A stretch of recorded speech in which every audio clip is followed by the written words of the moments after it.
When actually the digital revolution started in India, it was the Red for 4 to 5 years, and then Sony and Alexa was already there. Then the Sony also chipped in, and almost for a couple of years, Red became the leader, and then simultaneously it was also Alexa and then Sony also. But if you look into the market scenario, Red has gone down in terms of the positioning. Okay. So why do you think, despite being a leader in the beginning for a couple of years, Red could not maintain that position of being a market leader? I think it all boils down to preference. It's cyclical. Like DPs, technicians, they're all looking for change. Right now, Sony is doing very well. That doesn't mean we'll say that maybe Arri is not a leader. Arri comes with a 100-year-old legacy. Red comes with the strongest technicalities of all the three cameras that are present. So it boils down to preferences. Even today in every shoot, you need a Red camera because it's high speed. What's happening now is Red has had the same model for a while, and the market is saturated for those cameras. Whereas now, Sony started to pick up quite a bit. Is the second, the used Venice cameras, because they've become extremely cheap. Also, market has become really very sensitive to pricing right now. So, used cameras are coming back in. That being said, Sony has been more aggressive with their marketing, with how it works with DPs, whereas Red was undergoing a transition phase because it got bought by Nikon, and almost for a year we are looking at this transition go through. So there's not a lot that we've been able to do because we've been waiting on what the next steps will be. So in the coming few months, you will be able to see the things that Nikon and Red have planned. So we do see a spike in the demand again. We've honestly not been doing much for the last year because we're just waiting and watching. Also, because it's a very expensive equipment in terms of lakhs of investment, how much the peace of mind that camera rental houses are looking for when it comes to a service center? I have a feeling that service center is one of the weakest part of the Red. So after this merger of Nikon, which is a big company in itself, how do you see this service providing after sale would improve? I completely agree with you. Service is the biggest component in not just camera but anything and everything that you buy, including consumer goods. So when it comes to professional, absolutely. And yes, in the past we've not had the best service. That was unfortunate, but now I do anticipate Nikon focusing more on service because they've taken a strong market feedback, and when the service does happen with Nikon, I think that customers will feel more confident in purchasing the products, in the turnaround time for the repairs happening. So it's definitely gonna make a big impact on the sales and the peace of mind mostly, because technically rental houses understand that it's a camera, it's an electronic, it can fail. Any camera, any electronic can fail. But when there's a crucial shoot and your equipment goes down, you expect either a quick turnaround time or company to support you in some way. So I do feel that with Nikon coming in and them being this Japanese giant, they are going to be focusing on this in order to establish themselves in the cine space. But I remember 2-3 years back when Red decided to have officially announcing the service center, they opted the city Madras and Shikla agency was confirmed for an official kind of service center rather than choosing Bombay, which is the much more important city. Why do you think they opted for Madras rather than opting for Bombay? I think it was all presentation pitch. all the three dealers were reached out for the service center, and Shitla had a strong point in that because they were already servicing lenses. That was, I would say, an error because, like, historically there was a service center in Chennai, and that didn't really work out very well. So I just think it was purely because of the service background that they had. But I mean, we can't really sway any decisions. Sure. Because I know that Red team themselves were wanting to have a service center in cities like Mumbai and Hyderabad, which are the two major cities of the entire Indian film industry at this point. But I guess it was a strategic move on their end.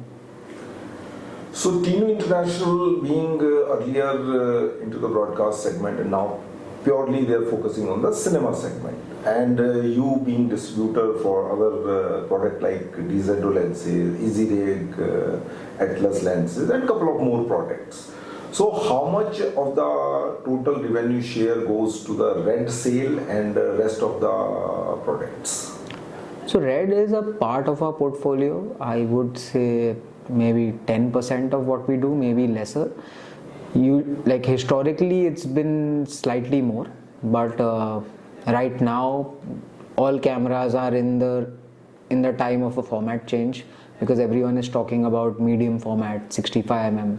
So overall full frame camera sales are declining because now people are unsure. So earlier it would probably be maybe 25% of our sale, but in the last year I would say maybe 8 to 10% max. How much of these kind of equipment, let's say Easy Rig, when people are more used to the what do you call Steadicam operation, Yeah. How much you think Easy Rig is useful for the cinematographer to operate themselves rather than to have a Steadicam operator? Oh, it makes a hell lot of a difference, because one thing is seeing how it's operated, the second thing is actually knowing how to operate it.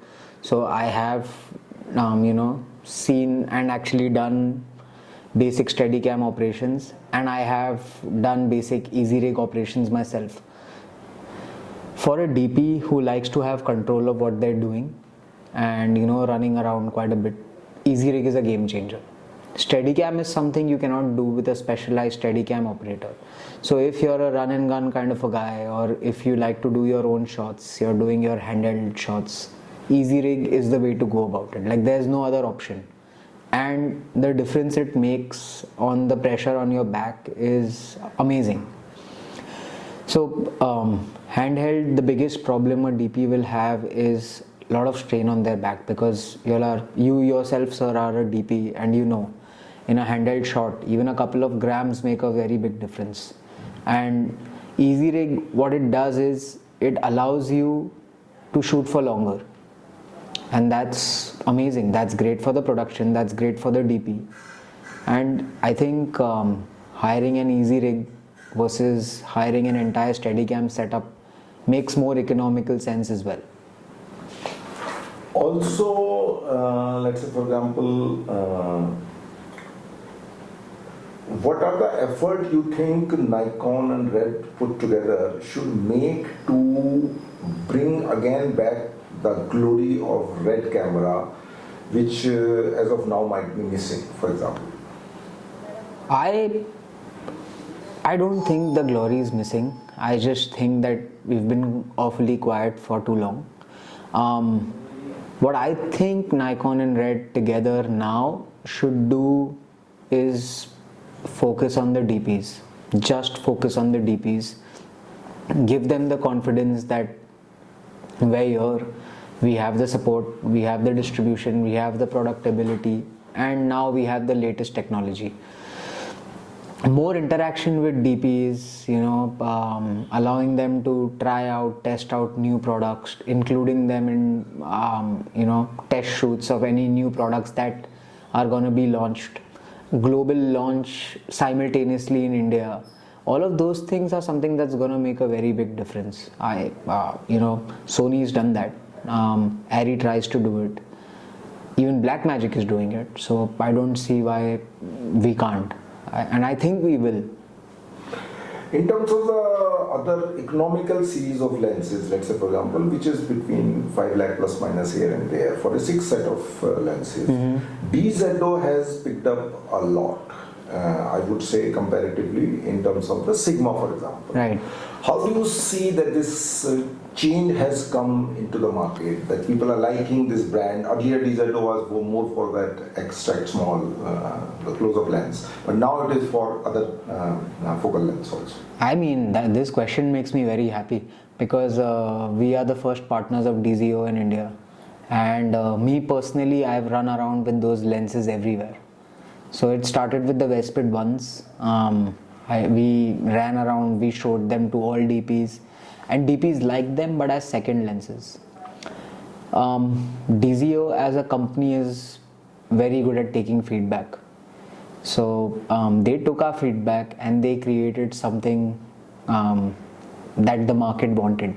So they created two ranges. One was the Arliss and one was the Vespid, the new Vespid. So the new Vespid is for maybe B cams or independent owner operators, and the Arliss, now people are doing features on them. That's how good those lenses are. That comes to the build quality. The second thing, in my opinion, is overall our industry for technicians and equipment has become price sensitive. Not just the big shoots. The big shoots are like maybe a handful. But the larger number of shoots are more economical or not very expensive ones. And those are the guys that are actually, trying to find good equipment at a good price, because overall rental yield for maybe say a 2 or 3 crore lens or even a 1 crore lens is not great. That's when DZO comes in. And that's why it's picked up so much, because overall budgets have gone down. That's why you see that the use of second-hand cameras or the use of smaller cameras like the FX3 and the FX6 have gone up significantly, because these are good cameras. Even older cameras like the Monstros picked up again, for instance, because they're offering amazing quality. The price of a second-hand camera is very low, so your overall equipment cost goes down. And Arliss, in my opinion, is just replacing the Sigma, because if you remember, Sigma and the Supreme Primes were launched at the same time, and so Sigma picked up because it had a good price. It was one of the first full frame lenses with 8 or 9 lenses at an amazing price. But now it's been a while. I think that's 6 years now. So it's a time for change, and you'll always see that when for one period there's one brand that's doing well, towards the end of that people are looking for options. So in the premium range, there was a time where it was only S7i in the Coke, then it was Supreme Prime, and now it's Signature Prime. Now maybe if Zeiss or Coke come up with something different, it's gonna be that. So the same thing in the budget lenses as well.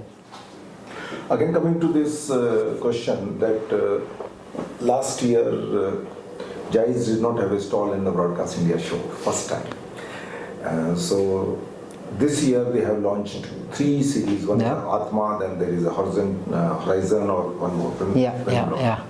So do you think that when already the market is saturated with Signature Prime, even the Zeiss Supreme Prime and Cook Optics, for example, and not to mention the Atlas and other brands, of course, 3 brands, while last year Arri launched last year Enzo series. Enzo was not accepted by the market. Hardly 2-3 sets were sold. So what do you think, when the market is already saturated, how these new series would be accepted in the market when already investment of the previous inventory is still not done for the people? I think the market can never be saturated, in my opinion. A product can be saturated. So like for Zeiss last year, they didn't have any product. They've had 2 products, the Radiance and the Supreme Prime.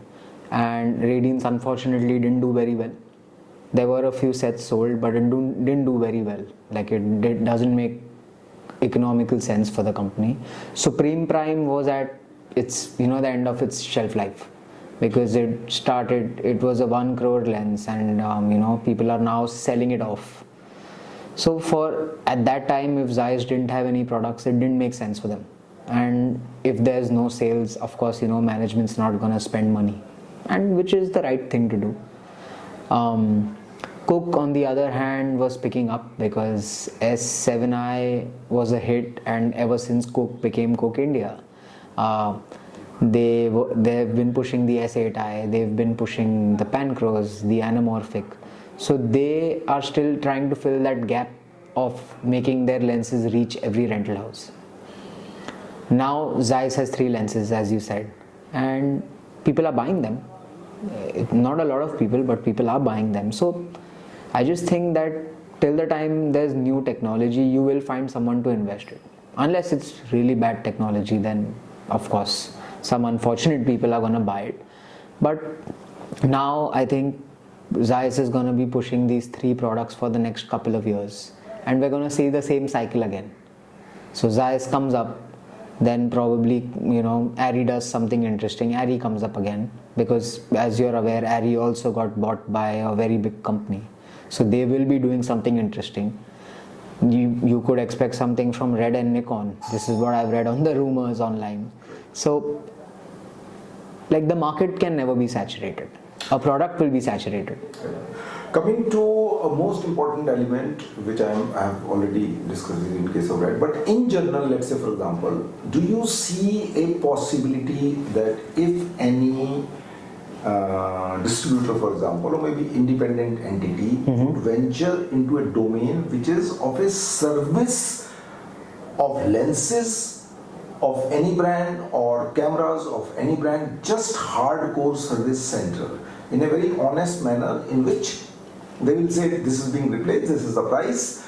So do you see that space is still vacant in India? Yeah, so that space has been vacant for a while, and we've been trying to enter that space. Cineom has been trying to enter that space, because there, in a service center, there should not and cannot be a monopoly. We've identified it. A couple of our competitors have identified it. So like, now it just depends on who starts it when, because it's not easy to get your technician trained, have the good. It takes a couple of years. So we're doing something interesting. This I'm personally gonna be overseeing that. But by the time we can talk about it, but by the time you actually see results, it's gonna be a couple of years, because word of mouth and credibility takes time to build. Like, people will give me, or probably give Cineom lenses because we have credibility as sellers, but until and unless we prove ourselves, we're not going to have credibility as a service center. So we're doing that now. It's slow and steady, and it takes a significant investment to start it, because that's why that space is void, because one, बहुत पैसे लगते हैं.